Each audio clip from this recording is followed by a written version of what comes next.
ஏழாவது கணக்கு limit x tends to 0 sin alpha x by sin beta x. நமக்கு தெரிஞ்ச ஃபார்முலா சின்ஸ் போட்டுக்கலாம் சாமி. Limit x tends to 0 sine வந்துருச்சு அப்படின்னு சொன்னாவே சைன் டீட்டா பை டீட்டா ஈக்குவல்ட்டுனா சாமி 1. அப்போ அங்கே டீட்டாவுக்கு பதிலாக ஆல்ஃபா எக்ஸ் இருக்குது. எனக்கு பை என்ன வேணும், ஆல்ஃபா எக்ஸ் வேணும்.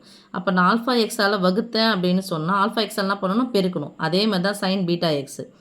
இங்கே பை பீட்டா எக்ஸ் வரணும். நான் வகுத்தனா பீட்டா எக்ஸ் வகுத்தனா என்ன பண்ணணும், பீட்டா எக்ஸால் பெருக்கணும். போட்டுக்கலாமா?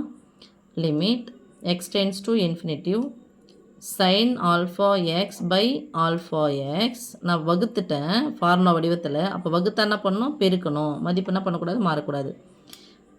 பை, இந்த பைக்கு பதிலாக நான் போடுறேன் சைன் பீட்டா எக்ஸு. இந்த ஃபார்முலா வடிவத்தில் வேணும்னா பை பீட்டா எக்ஸ் வேணும்.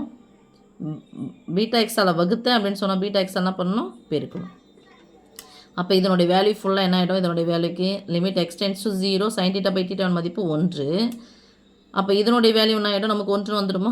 அப்போது தட் இஸ் ஈக்குவல் டு இதனுடைய வேல்யூ 1 அப்படின்னு சொன்னால் இதனுடைய வேல்யூ என்னது 1. அப்போ 1 into alpha x by beta x. எக்ஸும் cancel. Answer alpha by beta. Okay.